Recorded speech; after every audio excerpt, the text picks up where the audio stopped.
السلام علیکم ورحمۃ اللہ وبرکاتہ، نحمده ونصلی علی رسولہ الکریم، اما بعد فاعوذ باللہ من الشیطان الرجیم، بسم اللہ الرحمن الرحیم، رب اشرح لی صدری ویسر لی امری واحلل عقدۃ من لسانی یفقہوا قولی۔ فاستغفروه ثم توبوا إليه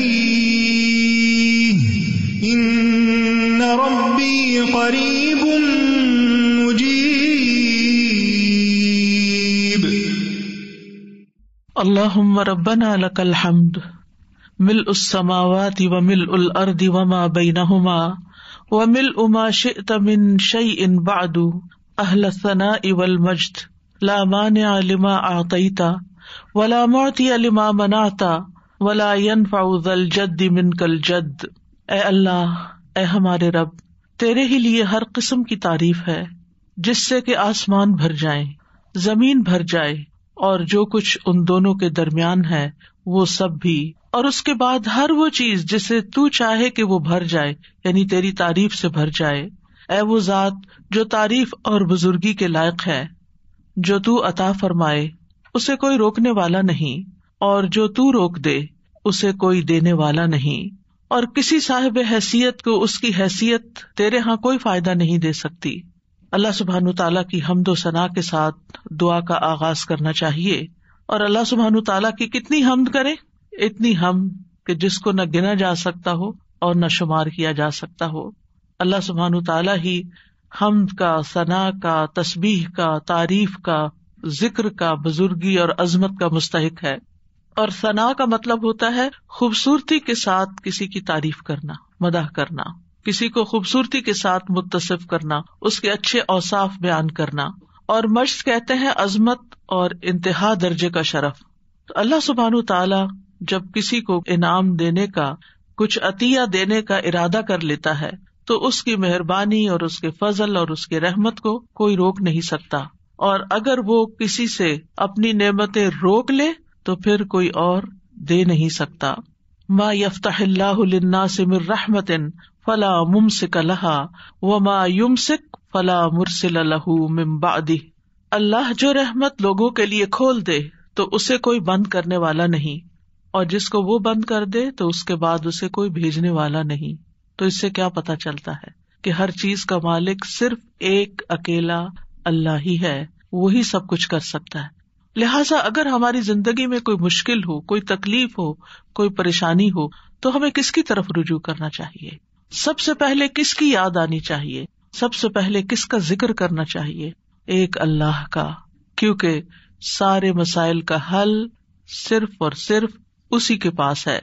ہم عام طور پر دنیا میں جو ریسورسفل پرسنز ہوتے ہیں ان کی طرف رجوع کرتے ہیں۔ مثلاً اگر کسی کے پاس زیادہ دولت ہے یا کسی کے پاس زیادہ علم ہے یا کوئی نیکی یا تقویٰ ہے تو ہم سمجھتے ہیں کہ یہ ہمارے مسائل حل کر دیں گے، حالانکہ ان میں سے کسی کے پاس کوئی بھی ایسی سخت نہیں کہ وہ کسی کے مسائل حل کر سکیں۔ کسی کا ریسورسفل ہونا کسی کو فائدہ نہیں دے سکتا، بعض اوقات خود اس کو بھی فائدہ نہیں دیتا، بلکہ جب تک اللہ کی مرضی نہ ہو انسان اپنے ہی قوتوں سے بھی فائدہ نہیں اٹھا سکتا۔ آپ نے دیکھا ہوگا کتنے ہی ذہین لوگ ہوتے ہیں لیکن اپنی ذہانت کو ضائع کر دیتے ہیں، کتنے ہی علم والے ہوتے ہیں جو اپنے علم پر عمل نہیں کرتے، اپنے علم کو ضائع کر دیتے ہیں۔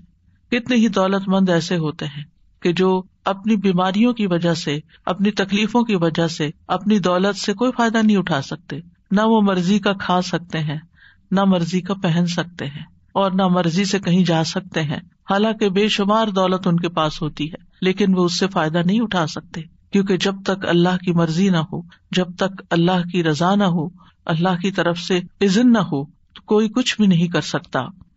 آج ہم انشاءاللہ توحید پر رہنے اور شرک سے بچنے کی دعائیں سیکھیں گے، کیونکہ سب سے پہلا حق اللہ سبحانہ تعالیٰ کا حق ہے، اور سب سے پہلے جو چیز ہمیں آنی چاہیے، جو چیز ہمیں سیکھنی چاہیے وہ ہے توحید، اور اس کے لیے ہمیں دعائیں بھی کرنی چاہیے۔ ہم دیکھتے ہیں کہ ابراہیم علیہ السلام اور اسماعیل علیہ السلام دونوں نے جب کعبۃ اللہ کی تعمیر کر لی تو اس کے بعد جو دعا کی وہ کیا تھی؟ ربنا واجعلنا مسلمین لک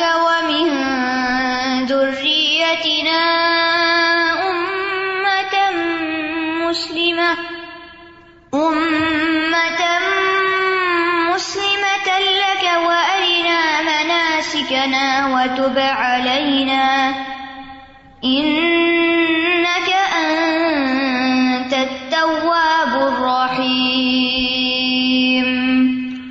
اے ہمارے رب، اور ہمیں اپنے لیے فرما بردار بنا، اور ہماری اولاد میں سے بھی ایک امت اپنے لیے فرما بردار بنا، اور ہمارے عبادت کے طریقے ہمیں دکھا، اور ہماری توبہ قبول فرما، بے شک تو ہی بہت توبہ قبول کرنے والا، نہایت رحم کرنے والا ہے۔ اسی طرح ابراہیم علیہ السلام نے خاص طور پر دعا کی، وَإِذْ قَالَ إِبْرَاهِيمُ رَبِّ اجْعَلْ هَٰذَا بَلَدًا آمِنًا وَاجْنُبْنِي وَبَنِيَّ أَن نَّعْبُدَ الْأَصْنَامَ،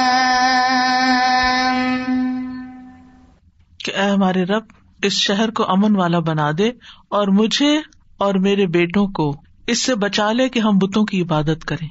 انہوں نے اس چیز کا دعویٰ نہیں کیا کہ میں نے یہ گھر اللہ کی عبادت کے لیے بنایا، شرک اور شرک والوں کو چھوڑ کر آیا ہوں اور یہاں یہ گھر آباد کیا ہے، اب تو ہم شرک سے محفوظ ہو گئے، اور اب میں بھی اور میری اولاد بھی اپنے بل بوتے پہ ہم اب شرک نہیں۔ انہوں نے اپنے آپ پر بھی اعتماد نہیں کیا۔ انہوں نے یہ نہیں کہا چونکہ میں تو شرک سے بچنے کے لیے آگ میں بھی کود پڑا تو مجھ پہ شرک کہاں اثر کر سکتا ہے۔ نہیں، جب تک اللہ سبحانہ تعالیٰ نہیں بچاتا تو کوئی بھی نہیں بچ سکتا۔ لا حول ولا قوت الا باللہ۔ لہٰذا انہوں نے دعا کی کہ اللہ مجھے بھی بچا لے اور میرے بچوں کو بھی بچا لے کہ ہم بتوں کی عبادت کریں۔ یونس علیہ السلام جب مچھلی کے پیٹ میں گئے تو اس وقت انہوں نے کیا دعا کی، لا الہ الا انت سبحانک انی کنت من الظالمین۔ اللہ سبحانہ تعالیٰ کی توحید کا ذکر سب سے پہلے کیا، کیونکہ لا الہ الا اللہ سب سے افضل کلمہ ہے۔ لا الہ الا اللہ نجات کی کنجی ہے، جنت کی کنجی ہے۔ جس طرح نماز کی کنجی طہارت ہے، حج کی مفتاح یا حج کی کنجی جو ہے وہ احرام ہے، تو اسی طرح جنت میں جانے کے لیے لا الہ الا اللہ چاہیے۔ یہ سب سے افضل کلام ہے، اور اس لا الہ الا اللہ کا سیکھنا ہر ایک پر واجب ہے۔ یونس علیہ السلام نے کہا لا الہ الا انت سبحانک انی کنت من الظالمین، کہ تیرے سوا کوئی الہ نہیں، تو پاک ہے، بے شک میں ہی ظالموں میں سے ہوں۔ اور پھر وہ کلمہ جو تمام انبیاء نے حج کے موقع پر عرفہ میں پڑھا، وہ سب سے بہترین کلمہ جس کو قرار دیا گیا وہ ہے لا الہ الا اللہ وحدہ لا شریک لہ لہ الملک ولہ الحمد وہو علی کل شیء قدیر، کہ اللہ کے سوا کوئی معبود نہیں، وہ اکیلا ہے، ساری بادشاہت اسی کی ہے اور ساری تعریف بھی اسی کی ہے، اور وہ ہر چیز پر قادر ہے۔ جہاں ہمیں اپنی توحید کو خالص کرنے کے لیے ان کلمات کا ذکر کرنا چاہیے، وہاں دوسری طرف کفر اور شرک اور نفاق سے بچنے کی دعائیں بھی کرنی چاہیے۔ اللہم انی اعوذ بک من الکفر والفقر، اللہم انی اعوذ بک من عذاب القبر، لا الہ الا انت۔ اے اللہ میں کفر سے اور فقر سے تیری پناہ میں آتا ہوں، اے اللہ میں عذاب قبر سے تیری پناہ میں آتا ہوں، تیرے سوا کوئی معبود نہیں۔ اللہ اللہ ربی لا اشرک بہ شیئا، اللہ ہی میرا رب ہے، میں اس کے ساتھ کسی چیز کو شریک نہیں کرتا۔ اور پھر اللہم انی اعوذ بک ان اشرک بک وانا اعلم واستغفرک لما لا اعلم۔ اے اللہ میں تیری پناہ میں آتا ہوں اس بات سے کہ میں جان بوجھ کر تیرے ساتھ کسی کو شریک کروں، اور جو میں نہیں جانتا ہوں اس کے لیے تجھ سے مغفرت طلب کرتا ہوں۔ اور اسی طرح اللہم لک اسلمت وبک آمنت وعلیک توکلت وإلیک انبت وبک خاصمت، اللہم انی اعوذ بعزتک لا الہ الا انت ان تضلنی، انت الحی الذی لا یموت والجن والانس یموتون۔ اے اللہ میں نے تیری فرما برداری کی، میں تجھ پر ایمان لایا، تجھ پر توکل کیا، تیری طرف رجوع کیا، تیری ہی مدد سے لڑا۔ اے اللہ میں تیری عزت کے ذریعے اس بات سے پناہ مانگتا ہوں کہ تو مجھے گمراہ کرے۔ یعنی اللہ سبحانہ تعالیٰ کی توحید کا اقرار کرتے کرتے دعا کیا مانگی کہ تو مجھے گمراہ نہ کرنا، کیونکہ ہدایت تو صرف اللہ کے ہاتھ میں ہے، تیرے سوا کوئی معبود نہیں، تو زندہ ہے جس کو کبھی موت نہیں آئے گی، اور جن و انس سب کے سب مر جائیں گے۔ تو یہاں پر آپ دیکھیے کہ ایک طرف ہمیں توحید خالص حاصل کرنے کی دعائیں کرنی ہے اور اس کا اقرار کرنا ہے اور اظہار کرنا ہے، اگر آپ کو یاد ہو جو دعا کے میں نے ابتدائی لیکچرز دیے تھے تو اس میں میں نے دعا کی 3 قسمیں بتائی تھی، اور اس میں سب سے پہلی قسم دعا کی کیا تھی؟ توحید کا اقرار، لا الہ الا اللہ. یعنی لا الہ الا اللہ کا اگر آپ تکرار کر رہے ہیں، صرف اپنی توحید کا اظہار کر رہے ہیں، تو یہ سب سے بڑی دعا ہے. یہی دعا ہے، کیونکہ آپ اللہ سبحانہ تعالیٰ پر ہی انحصار کر رہے ہیں، اپنا سب کچھ اسی کے سپرد کر رہے ہیں. انسان دعا کب کرتا ہے؟ جب اس کی کوئی ضرورت ہوتی ہے، جب اس کو کوئی پریشانی ہوتی ہے، جب اس پر کوئی غم ہوتا ہے، جب وہ کسی بیماری کا شکار ہو جاتا ہے، جب اس کو کوئی مالی معاملات پیش آ رہے ہوتے ہیں جو مشکل ہو جاتے ہیں. تو ایسے اوقات میں ہم اللہ سے دعا کرتے ہیں. کیوں کرتے ہیں؟ کہ اللہ تعالیٰ اس مشکل کو دور کر سکتا ہے. اور جب ہم صرف اللہ تعالیٰ کی توحید بیان کرتے ہیں کہ اور کوئی الہ ہے ہی نہیں، اور کوئی مددگار ہی نہیں، اور کوئی کارساز ہی نہیں، اور کوئی دکھ دور کرنے والا ہی نہیں، اور کوئی مشکل سے نکالنے والا ہی نہیں، تو دراصل ہم اس بات کا اقرار کر رہے ہوتے ہیں. اور رنج و غم سے نکلنے کی دعا کیا بتائی گئی؟ اللہ اللہ ربی لا اشرک بہ شیئا. اس میں مانگا تو کچھ نہیں، صرف ہم یہ کہہ رہے ہیں کہ اللہ میرا رب ہے اور میں اس کے ساتھ کسی کو بھی شریک نہیں کرتا. اپنی توحید کو خالص کر رہے ہیں، کیونکہ آپ اس بات کا زبان حال سے اقرار کر رہے ہیں کہ آپ کی یہ بے بسی، لاچارگی، تکلیف، پریشانی صرف ایک اللہ ہی دور کر سکتا ہے. اور جتنا جتنا زیادہ آپ اپنی توحید کو خالص کرتے چلے جاتے ہیں، اتنا ہی آپ اللہ کو راضی کرتے چلے جاتے ہیں. کیونکہ اللہ سبحانہ تعالیٰ کو سب سے زیادہ جو چیز ناراض کرتی ہے وہ شرک ہے. شرک کیا ہے؟ ظلم عظیم ہے. اللہ سبحانہ تعالیٰ سب چیزیں معاف کر دے گا لیکن شرک کو معاف نہیں کرے گا. تو پھر جب ہم لا الہ الا اللہ، لا الہ الا اللہ، لا الہ الا اللہ پڑھتے چلے جاتے تو دراصل کس چیز کی نفی کر رہے ہوتے ہیں؟ شرک کی نفی کر رہے ہوتے ہیں. کیونکہ اس میں ایک طرف لا الہ ہے کہ کوئی بھی الہ نہیں، میرے نزدیک کوئی بھی بڑا نہیں تجھ سے، کوئی بھی معبود نہیں، کوئی بھی عبادت کے لائق نہیں، کوئی بھی حاجت روا نہیں، کوئی بھی مشکل کشا نہیں، الا اللہ، سوائے اللہ کے.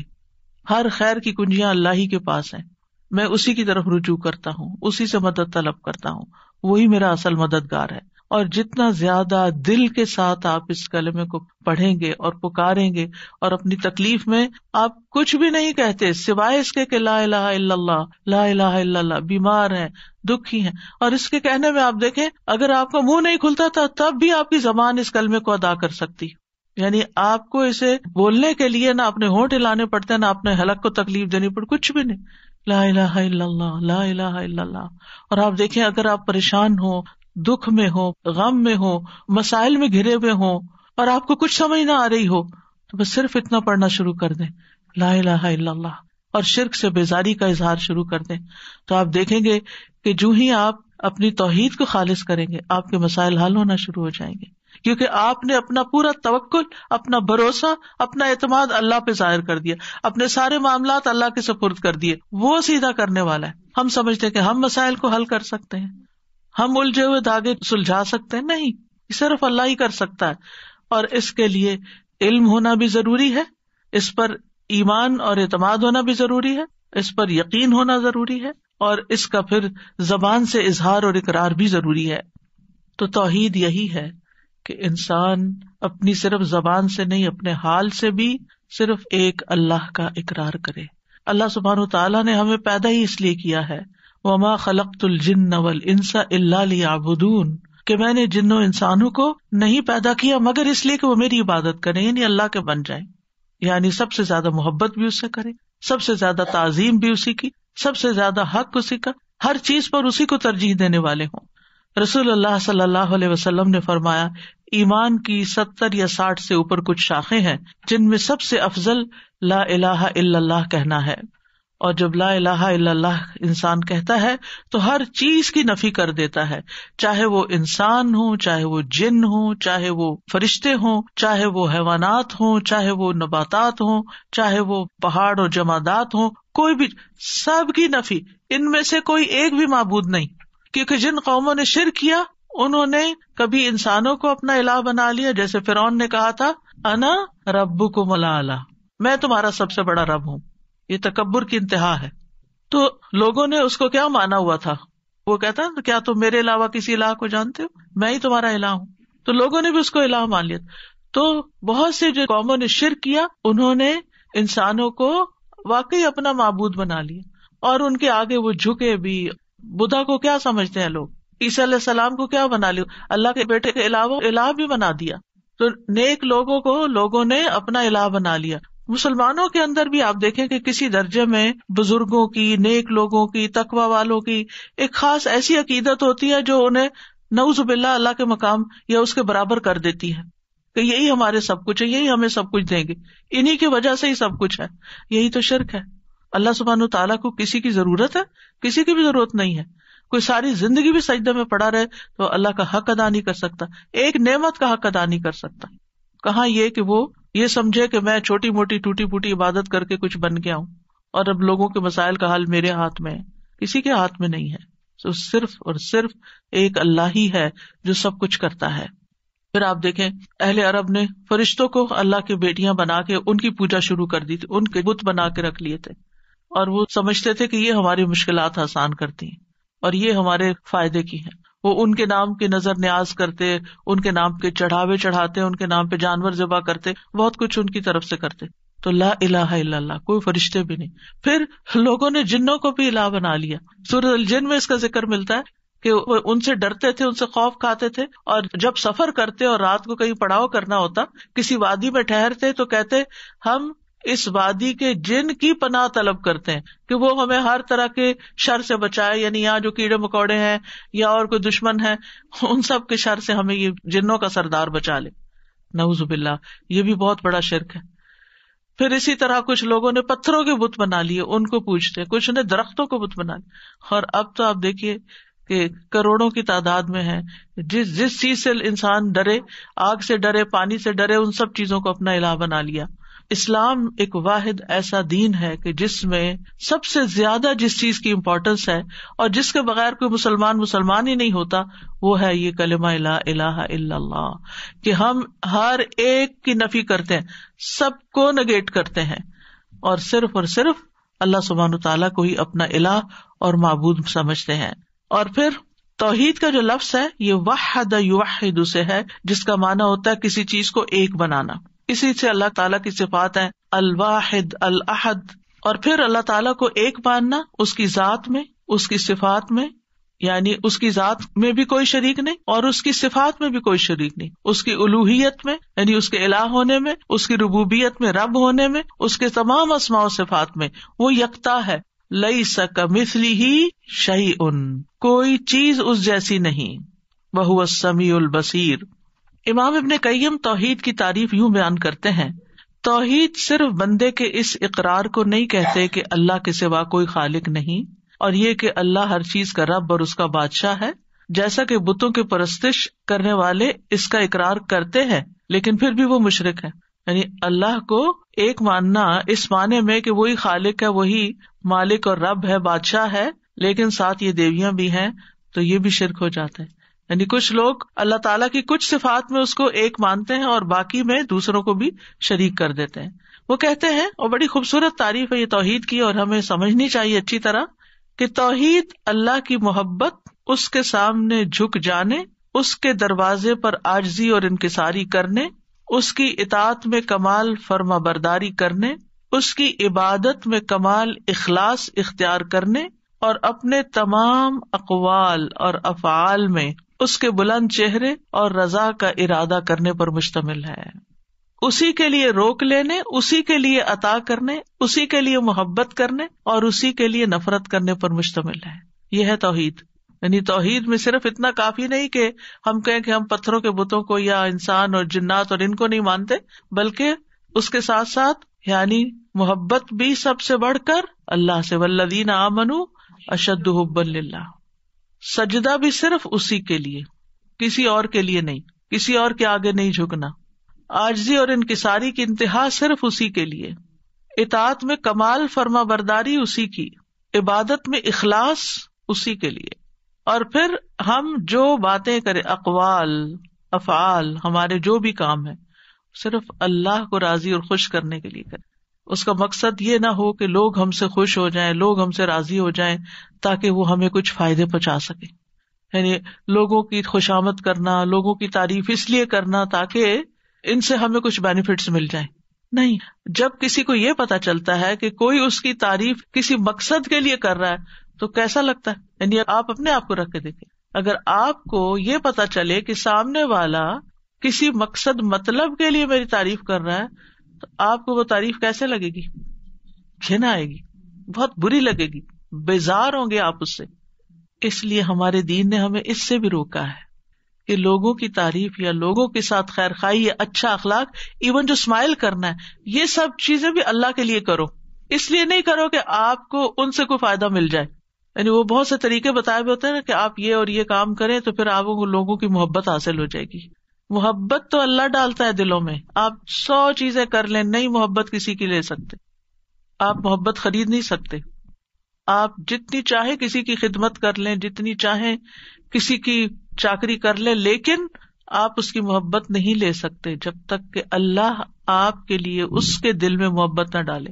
ان الذین آمنوا وعملوا الصالحات سیجعل لهم الرحمن ودا. جو اللہ کی طرف رجوع کر لیتے ہیں نا, اللہ کے بن جاتے ہیں, ایمان لے آتے ہیں, نیک عمل کرنے لگتے ہیں, ضرور رحمان لوگوں کے دلوں میں ان کی محبت پیدا کر دے گا. آپ اللہ کے بن جائیں, مخلوق آپ سے محبت خود ہی کرنے لگے گی. بندوں سے محبت کسی مطلب مقصد کے لیے نہ کریں. آپ دیکھیں کہ بعض بچے والدین کی کوئی رسپیکٹ نہیں کرتے, لیکن انہیں جب والدین سے کچھ چاہیے ہوتا ہے تو پھر وہ ان کی کچھ تعریف وغیرہ کر دیتے ہیں. مطلبی محبت, خود غرضی کی محبت, دنیاوی فائدے حاصل کرنے کی محبت نہیں. ہمیں اگر کسی سے محبت بھی کرنا ہے تو صرف اللہ کے لیے, اللہ کو راضی کرنے کے لیے, اللہ سے اجر پانے کے لیے, کیونکہ اس کا بھی اجر ہے. جب ہم اچھے اخلاق سے کسی سے پیش آتے ہیں, ہم کسی کی مدد کرتے ہیں, ہم کسی کی خدمت کرتے ہیں, ہم کسی کے کام آتے ہیں, اور اگر ہم اپنے دل میں یہ دہراتے ہیں یہ میں صرف اللہ کے لیے ہے, اس کا اجر میں اللہ سے چاہتا ہوں, اس کا بدلہ میں اللہ سے چاہتا ہوں, تو آپ دیکھیں گے کہ سامنے والا شکریہ کہے یا نہ کہے, آپ کو دعا دے یا نہ دے, آپ کی تعریف کرے یا نہ کرے, آپ کو بدلہ دے یا نہ دے, نہ آپ کا دل ٹوٹے گا, نہ آپ کا اطمینان اور چین خراب ہوگا, کچھ بھی نہیں ہوگا آپ کو. آپ کتنے مضبوط انسان بن جائیں گے, کیونکہ آپ نے اس کے لیے تو کیا ہی نہیں. آپ نے جس کے لیے کیا اس نے دیکھ لیا, اور اس پر آپ کا پکا یقین ہے کہ اس نے تو بدلہ دینا ہی دینا نا, کیونکہ وہ کسی کا احسان نہیں رکھتا. یعنی ہماری نماز, ان صلاتی و نسکی و محیای و مماتی للہ رب العالمین, پہلی 2 باتیں تو سمجھ آتی ہیں. بھئی نماز اللہ کے لیے بھی, سجدہ اللہ کے لیے کرو, قبلے کی طرف رخ کرو, اللہ کا ذکر کرو, قربانی کرتے ہوئے بھی اللہ کا نام لو, یہ تو بات سمجھ میں آتی ہے. لیکن محیای و مماتی, میری زندگی اور موت اللہ کے لیے. جی, پیدائش سے لے کر موت تک کے جتنے بھی کام کر رہے ہو نا, وہ بھی اللہ کے لیے, وہ بھی اللہ کو خوش کرنے کے لیے. بندوں کے پیچھے بھاگنا چھوڑ دو, اللہ کو خوش کرو, اللہ کو راضی کرو, یہی توحید ہے. اور جب اللہ کو راضی کرو گے نا, اللہ سبحانہ وتعالیٰ دفاع بھی کرے گا تمہارا, تمہاری مدد کرے گا. تو تم سوچ بھی نہیں سکتے کہ کس کس تدبیر سے وہ تمہیں فائدہ پہنچائے گا, کہاں کہاں سے. یعنی بعض اوقات ہم کسی چیز کے ضرورت مند ہوتے ہیں, ویسے کوئی بیماری آ گئی ہے, کوئی مصیبت اور تکلیف آ گئی ہے, ہم اس کے لیے دعائیں کر رہے ہوتے ہیں, پھر ہمیں شفا ہو جاتی ہے. ہم سوچتے ہیں یہ ہم نے دعائیں کی تھی نا, وہ میری دعا قبول ہو گئی, پھر اپنے کو کریڈٹ دے رہے ہوتے ہیں, میری دعا سے, آپ کی دعا سے یہ ہوا. یہ کتنا عام جملہ ہے, آپ کی دعا سے یہ فلاں کام ہو گیا. آپ کو کس نے بتایا کہ اس نے واقعی اتنی اچھی دعا کی ہے, اور واقعی دعا کی بھی ہے یا نہیں کی؟ یہ ہم نے ایک تکیہ کلام بنا لیا, آپ کی دعاؤں سے یہ سب کچھ ہو گیا. وہ اگلے کو پتہ بھی نہیں ہوتا کون سی دعائیں, اللہ کی رحمت سے. اور یہ ہو سکتا ہے کہ آپ کی دعا, میری دعا, اس کی دعا, اس کی دعا, اس سے کچھ ہوا ہو, کیونکہ ہمارے پاس کوئی گارنٹی نہیں, ہمارے پاس کوئی یقینی علم نہیں ہے, ہمیں کہاں سے پتا چلا. بات یہ ہے کہ آپ دعا کی بات کریں, آپ کو نہیں معلوم, ہو سکتا ہے آپ نے کسی ایسے وقت میں کسی شدید بھوکے کو کھانا کھلایا ہو, اور آپ کھلا کے بھول چکے ہوں, اور اللہ نے آپ کی وہ نیکی لکھ لی, اور اس وقت جب آپ شدید تکلیف میں تھے تو اس نیکی کا بدلہ آج آپ کو یوں ملا کہ آپ صحت مند ہو گئے. اللہ تعالیٰ جس طریقے سے مدد کرتا ہے بندوں کی, وہ آپ اپنی طرف سے خانوں میں مت بانٹے, اللہ نے یہ کر دیا, اللہ تعالیٰ یہ کر. اللہ کے بارے میں وہ باتیں کیوں کہتے ہو جن کا تمہیں علم ہی نہیں؟ یعنی یہ شرک سے بھی بڑی برائی ہے. وَأَن تَقُولُوا عَلَى اللَّهِ مَا لَا تَعْلَمُونَ, کہ تم اللہ کے بارے میں وہ باتیں کرو جن کا تمہیں علم ہی نہیں, تم جانتے بھی نہیں, اپنے پاس سے ہی اللہ کے ذمے لگا رہے ہو چیز. اللہ تعالیٰ سے حسن ظن رکھنا چاہیے, لیکن ہماری ساری زندگی میں توحید ہونی چاہیے. یعنی ہم چاہے نماز پڑھیں, چاہے روزہ رکھیں, اللہ تعالیٰ اسی لیے تو اس کی جزا خود دے گا کہ روزہ اللہ کے لیے ہوتا ہے، یعنی صرف اللہ ہی جانتا ہے کہ ہم نے روزہ رکھا یا نہیں، تو وہی اس کی جزا دے گا.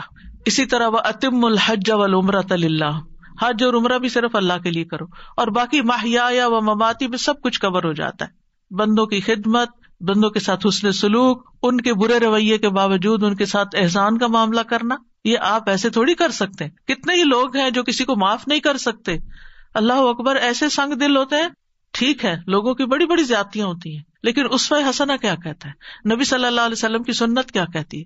اگر وہ لوگوں کو معاف نہ کرتے تو کیا ایسے دین پھیلتا؟ انہوں نے معاف کیا، کس کے لیے؟ اللہ کے. صبر کیا، کس کے لیے؟ وَلِرَبِّكَ فَاصْبِرْ.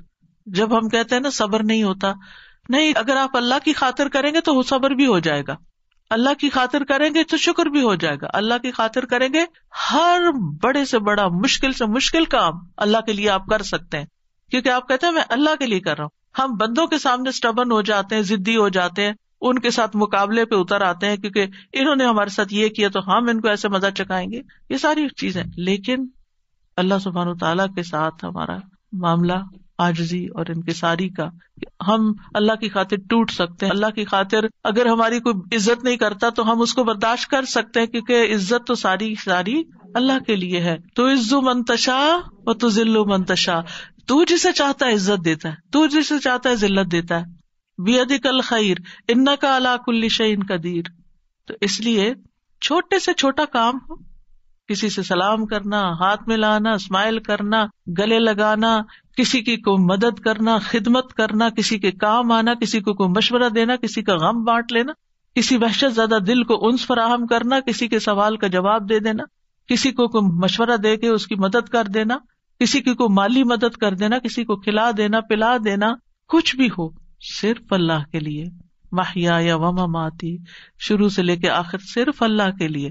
انما نطعمکم لوجہ اللہ لا نرید منکم جزاء ولا شکورا. ہمیں آپ سے بدلہ بھی نہیں چاہیے اس کے عوض، اور شکریہ بھی نہیں چاہیے. بات ہی ختم ہو گئی، کتنے جھنجٹ ختم ہو گئے، کیونکہ ہم اسی شش و پنج میں پڑے رہتے ہیں. فلاں نے ہمارے ساتھ یہ احسان کیا تو اب ہمیں کیا کر. لوگ احسان کو بھی ایک بوجھ لے کے بیٹھ جاتے ہیں، اور زندگی میں لوگوں کو ہی پلیز کرتے کرتے زندگی بیت جاتی ہے.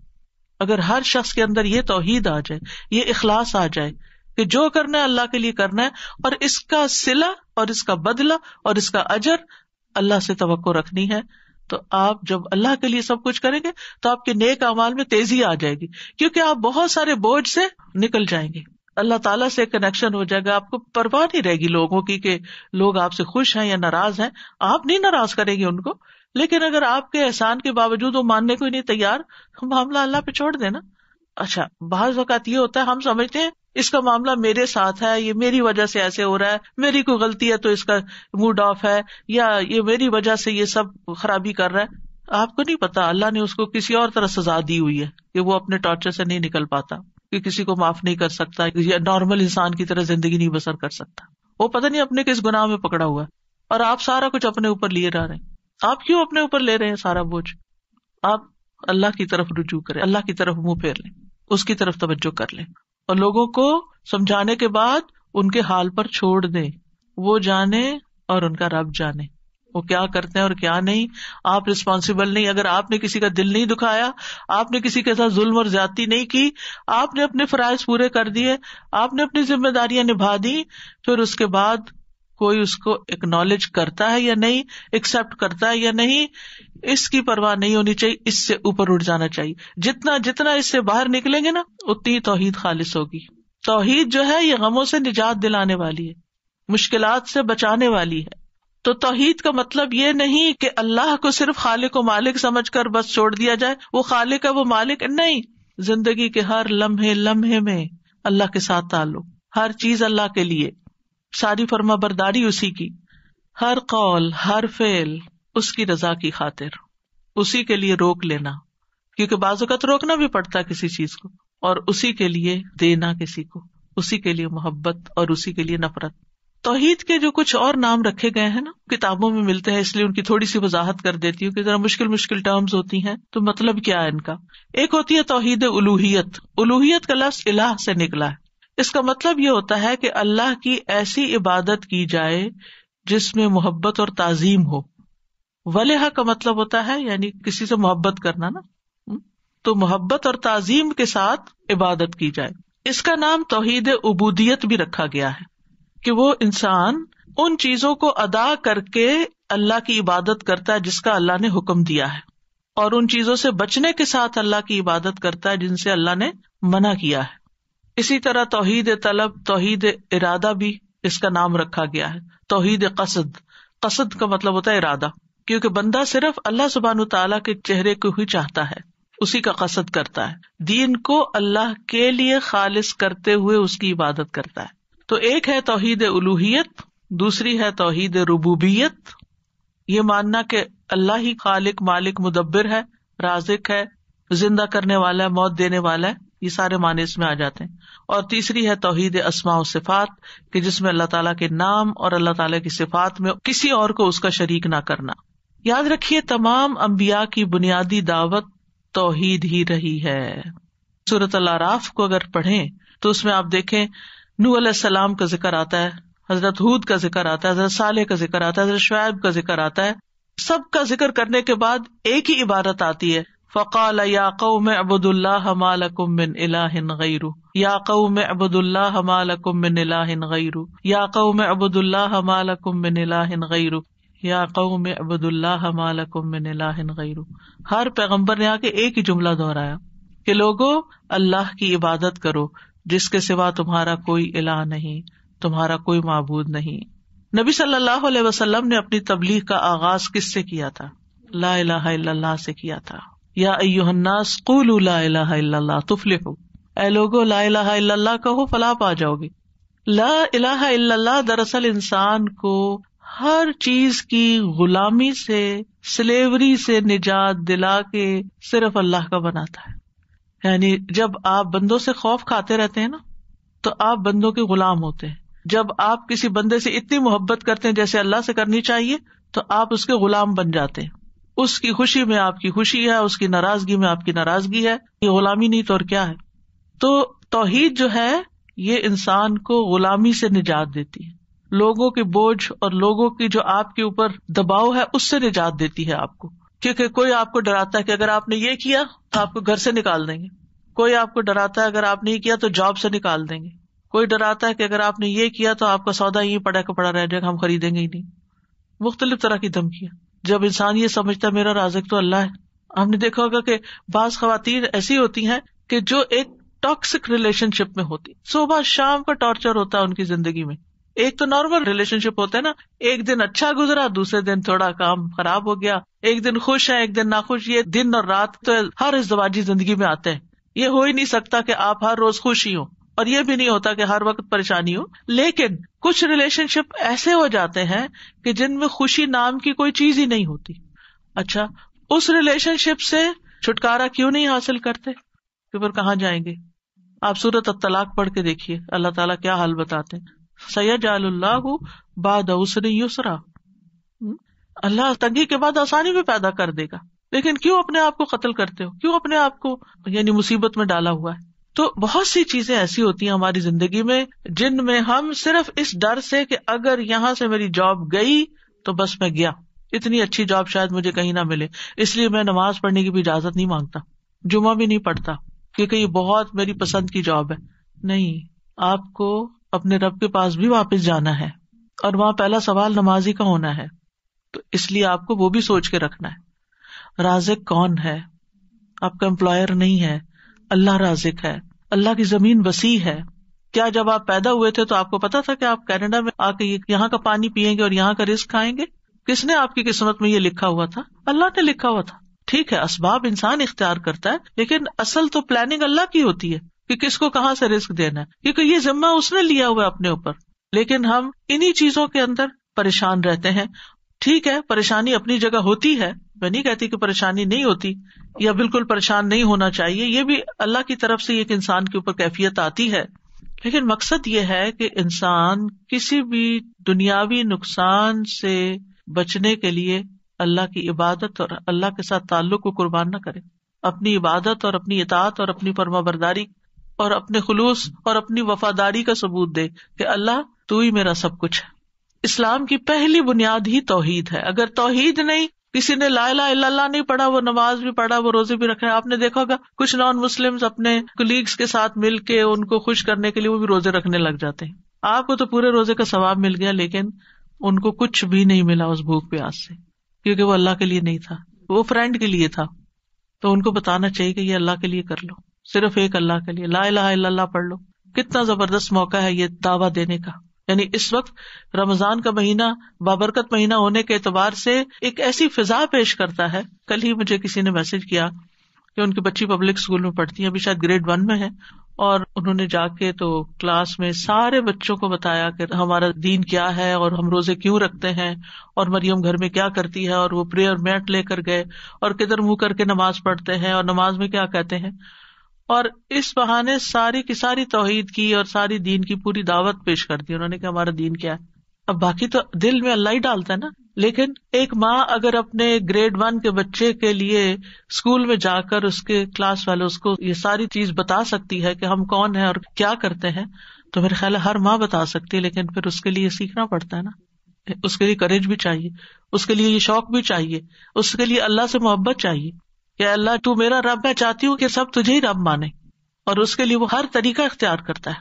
تو کیا ہمارا فرض نہیں بنتا کہ ہم اس مہینے میں جس میں سب کو پتا ہے کہ مسلم اس وقت فاسٹ کر رہے ہیں، اس میں ان کو بتائے کہ یہ فاسٹنگ کیا ہے اور یہ کیوں کرتے ہیں اور یہ کہاں سے شروع ہوئی اور اس سے حاصل کیا ہوتا ہے. کیونکہ عام طور پر فاسٹنگ، آپ دیکھیں نیٹ پہ جائیں آپ کو فاسٹنگ کے بہت فائدے ملیں گے، اور سبھی کسی نہ کسی طرح کی فاسٹنگ کرتے ہیں، لیکن وہ اسلامی فاسٹ سے بالکل الگ ہے. ہمارے فاسٹ کا مقصد ہے تقویٰ حاصل کرنا، اور وہاں ہے صحت حاصل کرنا. صحت تو جھنگے میں مل ہی جاتی ہے، لیکن اصل گول جو ہے وہ بہت ہائر ہے، اور وہ ہے تقویٰ کا حصول. تو قرآن مجید میں بھی آپ دیکھیں کہ ہر آیت کے اندر کسی نہ کسی شکل میں توحید موجود ہے، اور قرآن کی بھی سب سے پہلی تعلیم جو ہے وہ توحید ہی ہے. اور نہ صرف یہ کہ زندگی کی ابتدا میں بچے کو سب سے پہلے لا الہ الا اللہ سکھانا چاہیے، بلکہ ہمارا آخری کلام بھی کیا ہونا چاہیے؟ لا الہ الا اللہ محیای و مماتی للہ رب العالمین. حدیث میں آتا ہے جس کی آخری بات لا الہ الا اللہ ہو وہ جنت میں داخل ہوگا، کیونکہ جنت کی کنجی ہے، یہ جنت اسی سے کھلے گی. اور اگر سارے کام کوئی کرتا ہے لیکن لا الہ الا اللہ نہیں پڑھتا تو اس کے کوئی بھی عمل قبول نہیں. اب اس توحید کے کچھ تقاضے ہیں. وہ تقاضے کیا ہیں؟ سب سے پہلے یہ کہ اللہ کو پہچانے کہ وہ ہے کون جس کو ہم اپنا معبود بنائے ہوئے. سورۃ محمد میں آتا ہے فَاعْلَمْ أَنَّهُ لَا إِلَٰهَ إِلَّا اللَّهُ، بس تم جان لو کہ اللہ کے سوا کوئی الہ نہیں، یعنی جان لو، علم حاصل کرو. تو یاد رکھیے توحید کا علم حاصل کرنا ہر انسان پر فرض عین ہے، ہر ایک پر، خواہ کوئی بھی ہو، مرد ہو، عورت ہو، بچے ہو، بوڑھے ہو، جوان ہو، ہر رنگ نسل، سب کے لیے یہ علم حاصل کرنا فرض ہے. وہ نا طلب العلم فریضۃ، وہ کون سا علم ہے جس کا سیکھنا فرض ہے؟ وہ توحید کا علم ہے، عبادات کا علم ہے. اور یہ کیا ہے؟ اللہ کے ایک الہ ہونے پر پورا یقین رکھنا، پھر اسی کے فرما بردار بن جانا. وَأَنِيبُوا إِلَىٰ رَبِّكُمْ وَأَسْلِمُوا لَهُ، اپنے رب کی طرف رجوع کرو اور اس کے فرما بردار بن جاؤ، اس کے لیے مسلمان بن جاؤ. اللہ اور اس کے رسول کی اطاعت کرنا، اطیعوا اللہ ورسولہ ان کنتم مؤمنین، اللہ کے لیے خالص ہونا. فاعبد اللہ مخلصا لہ الدین، سب سے بڑھ کر اللہ سے محبت ہونا، لوگوں کی بجائے اللہ سے ڈرنا، لوگوں کی بجائے اللہ سے ڈرنا. کیونکہ انسان جس سے ڈرتا ہے نا اسی کی مرضی کے کام شروع کر دیتا ہے. اگر ہم اللہ سے ڈرتے ہیں تو پھر اللہ کی عبادت کریں گے، اللہ ہی کی اطاعت کریں گے، اللہ تعالیٰ کے احکامات پر عمل کریں گے، اور جن چیزوں سے وہ روکتا ہے ان سے رک جائیں گے. پھر توحید کیا ہے؟ اختلافات میں اسی کی طرف رجوع کرنا. توحید یہ ہے کہ ہر معاملے میں، ہر مشکل میں اللہ کو کافی سمجھنا. وتوکل علی اللہ وکفی باللہ وکیلا، اسی پر بھروسہ کرنا، اسی کو اپنا مددگار سمجھنا. اور زندگی کے ہر معاملے میں ہمیں توکل کی ضرورت پیش آتی ہے. اب دیکھیے کہ بعض لوگ اپنے توہمات کی وجہ سے کہ کل کیا ہوگا، کل یہ نہ ہو جائے، کل وہ نہ ہو جائے، سب کچھ ہوتے ہوئے بھی خوف کا شکار رہتے اور اللہ پہ بھروسہ نہیں کرتے. صدقہ کیوں نہیں کرتے؟ کہ پیسہ جمع کر کے رکھنا ہے کہ بڑھاپے میں کام آئے گا. آپ سوچئے کہ کیا صدقہ بلاؤں کو نہیں ڈالتا؟ ٹھیک ہے آپ اپنے لیے سیونگ بھی کریں، لیکن اس کے ساتھ ساتھ صرف اپنے ہاتھ میں سیونگ نہیں کریں, کچھ سیونگ اللہ کے پاس بھی کر لیں کہ جہاں سے مسائل نے حل ہونا ہے. آج آپ دوسروں کے لیے کریں, کل اللہ تعالیٰ آپ کے لیے اسباب پیدا کر دے گا, اور اگر اللہ نے اسباب نہ پیدا کیے تو آپ کے پیسے تجوریوں میں رہ جائیں گے, آپ کے کام پھر بھی نہیں آنے والے, وہ اور لے جائیں گے. کتنے ہی بوڑھے لوگ ایسے ہیں کہ جن کے پیسے بینکس میں رہ گئے, وہ دنیا سے چلے گئے اور ان کے گھر بھی چلے گئے, کوئی چیز کام نہ آئی, کوئی والی وارث نہ تھا پیچھے. تو اصل عقل مند انسان وہ ہے کہ جو اللہ پر بھروسہ کرتے ہوئے اللہ کی عبادت بھی کرتا ہے, اور جن چیزوں سے اللہ تعالیٰ خوش ہوتا ہے وہ کام بھی خوشی سے کرتا چلا جاتا ہے. اللہ سے راضی رہنا یہ بھی توحید کا حصہ ہے. ایک روایت میں آتا ہے, ابو سعید کہتے ہیں رسول اللہ صلی اللہ علیہ وسلم نے فرمایا, اے ابو سعید, جو اللہ کے رب ہونے پر, اسلام کے دین ہونے پر اور محمد صلی اللہ علیہ وسلم کے نبی ہونے پر راضی ہو گیا, اس کے لیے جنت واجب ہو گئی. پھر توحید میں سے یہ ہے کہ ساری نعمتوں کا شکر اللہ کے لیے, واشکروا نعمت اللہ ان کنتم ایاہ تعبدون, ہر نعمت پر شکر گزار ہونا. پھر اس کے فیصلوں کو تسلیم کر لینا. قل لن یصیبنا الا ما کتب اللہ لنا, آپ ان سے کہیے ہمیں اگر کوئی مصیبت آئے گی تو وہی آئے گی جو اللہ نے ہمارے مقدر کی ہے. یعنی تقدیر پر اطمینان ہونا, اللہ کی تقدیر سے راضی ہونا, یہ بھی توحید کا سبق ہے. اس کے برعکس کیا ہے شرک. شرک کا کیا مطلب ہے؟ اللہ کے ساتھ ایک یا ایک سے زیادہ کوئی ہمسر برابر کا ند یا شریک بنانا, جیسے عبادات میں, قربانی میں, مدد طلب کرنے میں, شفاعت میں, یا دعا کی قبولیت میں, یا ربوبیت میں اللہ کے ساتھ کسی کو شریک کرنا, یعنی اللہ کے سوا کسی اور کی عبادت کرنا یا اس کو اپنا حاجت روا مشکل کشا سمجھنا. ہماری توحید اس بات کا تقاضا کرتی ہے کہ ہم اس بات پر ایمان رکھیں کہ اللہ ایک ہے اور اس کا کوئی بھی شریک نہیں ہے, نہ اس کی کوئی اولاد ہے, نہ اس کی بادشاہت میں کوئی شریک ہے. سورۃ بنی اسرائیل میں آتا ہے, وَقُلِ الْحَمْدُ لِلَّهِ الَّذِي لَمْ يَتَّخِذْ وَلَدًا وَلَمْ يَكُن لَّهُ شَرِيكٌ فِي الْمُلْكِ وَلَمْ يَكُن لَّهُ وَلِيٌّ مِّنَ الذُّلِّ وَكَبِّرْهُ تَكْبِيرًا. اور کہہ دیجیے سب تعریف اللہ کے لیے ہے, جس نے نہ کوئی اولاد بنائی, نہ بادشاہی میں اس کا کوئی شریک ہے, اور نہ عاجز ہو جانے کی وجہ سے اس کا کوئی مددگار ہے. اور اس کی بڑائی بیان کرو, خوب بڑائی بیان کرنا. ہم بندوں کی بڑائیاں بیان کرتے ہوئے نہیں تھکتے. کبھی زندگی میں اللہ کی بھی ایسی بڑائی بیان کی؟ اپنے آپ سے ہمیں پوچھنا چاہیے. تو توحید کیا ہے؟ صرف اللہ کی بڑائی بیان کرنا. اور شرک کی اقسام میں ایک فعلی شرک ہوتا ہے, جیسے نجومیوں کے پاس جانا, تعویذ لٹکانا, منکے لٹکانا, جسم کی حفاظت یا گھر وغیرہ کو حسد اور نظر سے بچانے کے لیے کچھ لٹکانا. آپ نے دیکھو کہ کچھ لوگ اپنے گلے میں یا ہاتھ میں ایک آئی بنی ہوتی ہے, بلو آئی اس کو کہتے ہیں شاید, بلو آئی, وہ پہن کے رکھتے. انا للہ و انا الیہ راجعون. کیا یہ بلو آئی ہمیں نظر اور حسد سے بچا لے گی؟ ہرگز نہیں. یہ عقیدہ رکھنا شرک ہے. کئی لوگ گھر میں بھی شاید لٹکاتے ہیں, مجھے علم نہیں, کچھ یاد ایسے پڑتا ہے کہ گھر میں لٹکاتے ہیں, اور اس کے علاوہ بھی کچھ چیزیں لٹکاتے ہیں کہ جس سے یہ سمجھتے ہیں کہ اس کے لٹکنے سے نظر نہیں لگے گی, حسد نہیں ہوگا. کچھ لوگ کالی چیز شاید لٹکاتے ہیں.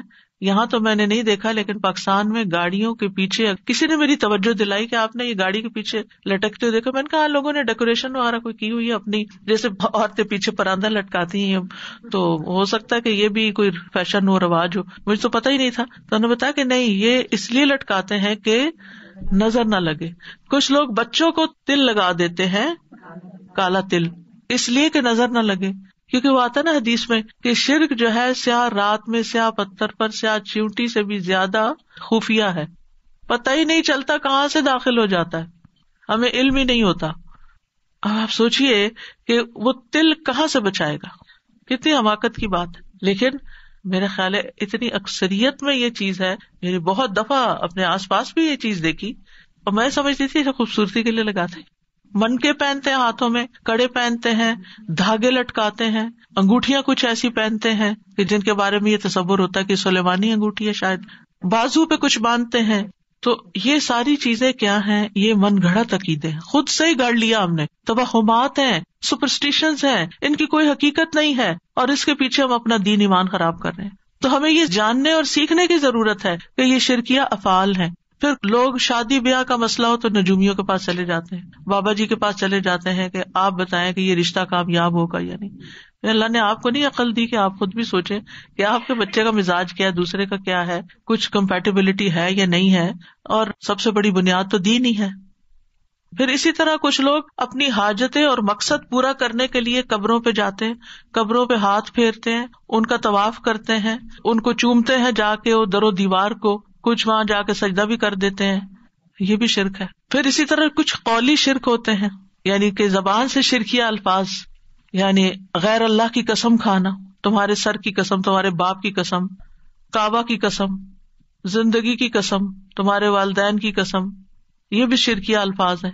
اللہ کے سوا کسی اور کی قسم نہیں کھائی جا سکتی، کعبہ کی بجائے رب الکعبہ کہیں، قرآن کی قسم اگر اس کو مخلوق سمجھ کے مان رہے ہیں۔ پھر اسی طرح یہ ہے کہ اگر یہ تعظیم کا عقیدہ رکھتا ہو انسان کہ یہ ساری چیزیں جو ہیں ان کی بہت عظمت ہے، یہ بہت سیکرڈ ہے، ان کو سیکرڈ سمجھے، یہ شرک اکبر بن جاتا ہے، یعنی یہ من کے اور یہ ساری چیزیں سیکرڈ نہیں ہے۔ پھر اسی طرح یہ کہنا کہ اگر اللہ اور فلاں نہ ہوتا تو یہ کام نہ ہوتا، اللہ اور فلاں، اللہ کے ساتھ اور کو ملا دیا، شرک ہو گیا، آپ نے اللہ کے ساتھ اور کو شریک کر لی، اور کہاں سے آ گیا؟ آپ یوں کہہ سکتے ہیں کہ سارا فضل اللہ کا ہے، اللہ نے وسیلہ بنایا، اللہ نے آپ کو وسیلہ بنا دیا، طاقت اللہ کی ہے، اس نے سبب، کیونکہ سبب اختیار کرنا شرک نہیں ہے، تو اللہ نے کسی کو سبب بنا دیا۔ اسی طرح جو اللہ چاہے اور آپ چاہیں، نو وے، شرک ہے۔ جو اللہ چاہے، ما شاء اللہ کانا، یہ تھوڑی کہتے ہیں ما شاء اللہ و ما شئت وہ ہو جائے گا، نہیں، جو اللہ چاہے گا بس وہ ہوگا۔ تو اس طرح اللہ سبحانہ و تعالیٰ اور غیر اللہ کے درمیان برابری کرنا جائز نہیں۔ پھر اسی طرح ریاکاری، دکھاوے کے کام کرنا، لوگوں کو خوش کرنے کے لیے لمبے لمبے سجدے کرنا، لوگوں کو خوش کرنے کے لیے حج عمرے کرنا کہ ان کے سامنے میں بہت نیک پاک کہلواؤں۔ پھر اسی طرح نحوست پکڑنا، کسی انسان کو منحوس سمجھنا، پرندوں سے نحوست پکڑنا، بلی سے نحوست پکڑنا، الطیرۃ شرک، کوئی چیز منحوس نہیں ہے۔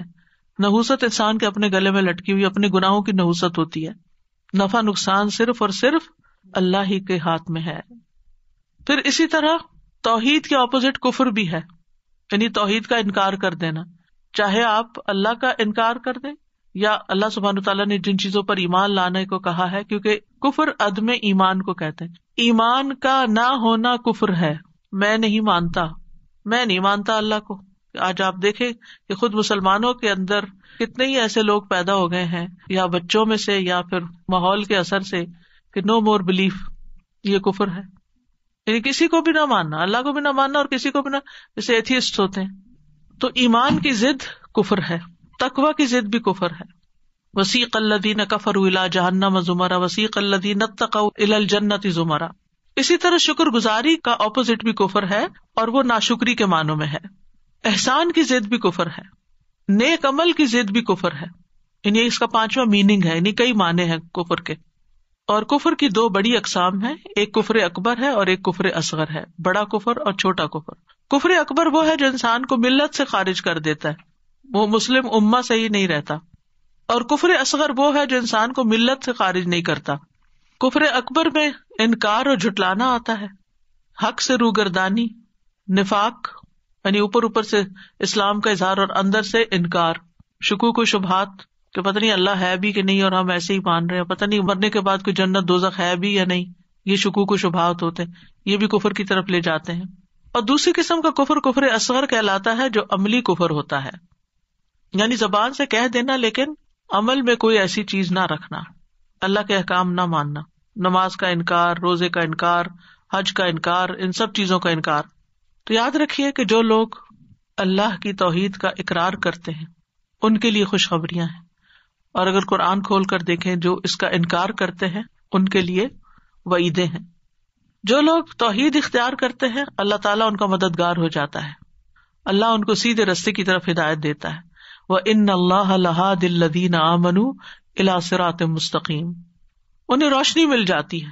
اللہ ولی الذین آمنوا یخرجہم من الظلمات الی النور، حیات طیبہ ملتی ہے، پاکیزہ زندگی۔ من عمل صالحا من ذکر او انثی وہو مؤمن فلنحیینہ حیاتا طیبہ، جو شخص بھی نیک عمل کرے گا خواہ مرد ہو یا عورت بشرطے کہ مومن ہو تو ہم اسے پاکیزہ زندگی بسر کرائیں گے۔ دنیا اور آخرت میں سامان زندگی ملنے کی بشارت ہے، دنیا اور آخرت میں ثابت قدمی نصیب ہوتی ہے۔ یثبت اللہ الذین آمنوا بالقول الثابت فی الحیات الدنیا وفی الآخرہ، دنیا اور آخرت میں مکمل امن ملتا ہے. الذین آمنوا ولم یلبسوا ایمانہم بظلم اولئک لہم الامن وہم مہتدون. جو لوگ ایمان لائے اور انہوں نے اپنے ایمان کو بڑے ظلم کے ساتھ نہیں ملایا یعنی شرک کے ساتھ، یہی لوگ ہیں جن کے لیے امن ہے اور یہی ہدایت پانے والے ہیں. امام ابن قیم کہتے ہیں جس قدر بندے کے دل میں توحید مضبوط ہوتی ہے اتنا ہی اس کا ایمان قوی ہوتا ہے اور اس کا اللہ پر اطمینان، توکل اور یقین بڑھ جاتا ہے. قل هو اللہ احد اگرچہ حروف کم ہیں لیکن یہ ثلث قرآن کے برابر ہے، 1/3 آف قرآن کے برابر ہے، کیونکہ اس میں اللہ کی توحید کا بیان ہے. تو اس سے یہ پتہ چلتا ہے کہ توحید والی آیات باقی آیات سے افضل ہیں. اعمال کی قبولیت کا دار و مدار بھی توحید پر ہے اور ایسے لوگوں کے لیے اللہ کی مدد اور نصرت کا وعدہ ہے. دل اور روح کی پاکیزگی بھی توحید سے ہے. توحید ہی کی بنا پر، لا الہ الا اللہ کی بنا پر نبی صلی اللہ علیہ وسلم کی شفاعت ملے گی، گناہوں کی بخشش ہوگی. کبیرہ گناہوں کے باوجود بخشش ہو جائے گی. کبیرہ گناہ کیا ہے؟ جیسے چوری ہے، زنا ہے، لیکن اگر کوئی لا الہ الا اللہ پڑھتا ہے انشاءاللہ اگر توبہ کر لی تو معاف ہو جائے گا، اور اگر توبہ نہیں کی اور مر گیا اور سزا ملی تو نبی صلی اللہ علیہ وسلم کی شفاعت اس کے لیے ہوگی. اسی طرح اگر کسی نے شراب نوشی کر لی یا کوئی اور ایسا کام، لیکن توحید پر ہے انسان، لا الہ الا اللہ پڑھتا ہے تو آگ سے نکل آئے گا اور جنت میں داخلہ تو ہے ہی توحید پر مبنی. پھر شرک کرنے والوں کے لیے وعیدیں ہیں. شرک ظلم عظیم ہے، سب سے بڑا گناہ ہے، اللہ کے نزدیک سب سے زیادہ ناپسندیدہ عمل ہے، ناقابل معافی گناہ ہے. شرک کرنے والوں کے سارے نیک اعمال ضائع ہو جائیں گے. مسند احمد میں آتا ہے جب اللہ عز و جل اولین و آخرین کو اس دن جمع فرمائے گا جس میں کوئی شک و شبہ نہیں، تو ایک منادی آواز لگائے گا، کیا جو شخص کسی عمل میں جو اس نے اللہ تبارک و تعالیٰ کے لیے کیا کسی کو بھی شریک ٹھہراتا ہے، اسے چاہیے کہ اس کا ثواب بھی اللہ سبحانہ و تعالیٰ کے علاوہ کسی اور سے طلب کرے جس کے لیے وہ کیا تھا. اللہ تعالیٰ تمام شرکاء کے شرک سے بیزار ہے.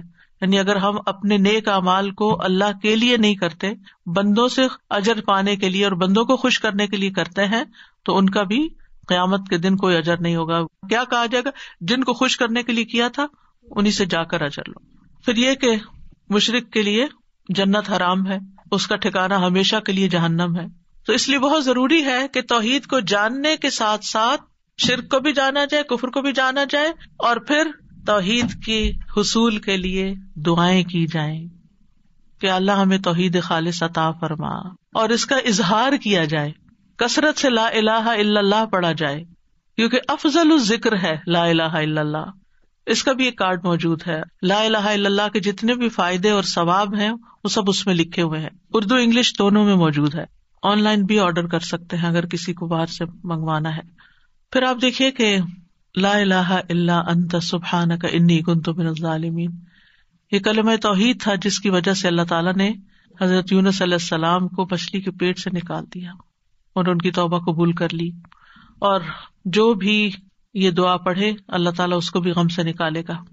پھر لا الہ الا اللہ وحدہ لا شریک لہ لہ الملک و لہ الحمد وہو علی کل شیء قدیر. اس دعا کے بارے میں آتا ہے جو شخص دن میں 100 بار یہ کلمہ پڑھے گا اس کے نامہ اعمال میں 100 نیکیاں لکھی جائیں گی، 100 برائیاں اس سے مٹا دی جائیں گی. اس روز دن بھر یہ دعا شیطان سے اس کی حفاظت کرتی رہے گی یہاں تک کہ شام ہو جائے، اور کوئی شخص اس سے بہتر عمل لے کر نہ آئے گا مگر جو اس سے بھی زیادہ یہ کلمہ پڑھ لے. یعنی اس دن کا نامہ اعمال جو ہے سب سے آگے ہوگا، سب سے زیادہ وزنی ہوگا جس نے یہ 100 دفعہ دن میں پڑھا ہوگا. تو اس میں آپ دیکھیے لا الہ الا اللہ وحدہ اللہ تعالیٰ کی ذات کی توحید کی تاکید ہے، لا شریک لہ اس کے افعال اور صفات میں توحید ہے، لہ الملک اس کی بادشاہت ہے، اور یہاں بادشاہت کو مقدم کیا گیا، اس کے بعد ولہ الحمد اسی کے لیے تعریف، کیونکہ اس کی بادشاہت کی وجہ سے ہم اس کی تعریف کرتے ہیں کہ اصل بادشاہ وہی ہے. وہو علی کل شیء قدیر، تاکہ پڑھنے والے کو یہ یقین ہو جائے کہ اللہ تعالیٰ سارے کام بنا سکتا ہے. تو یہ اپنی ذات میں ایک مکمل دعا ہے کہ ایک طرف اللہ تعالیٰ کی توحید کا اظہار جو اللہ تعالیٰ کو پسند ہے، اور شرک سے انکار، اور پھر اللہ تعالیٰ ہی کی تعریف اور اللہ ہی کی بادشاہت، اور اس کے بعد یا اللہ تو سب کچھ کر سکتا ہے. وَهُوَ عَلَى كُلِّ شَيْءٍ قَدِيرٌ. مختصر سی دعا ہے لیکن اللہ تعالیٰ کے نزدیک پسندیدہ کلمہ ہے. سوتے وقت اس دعا کو پڑھنا چاہیے.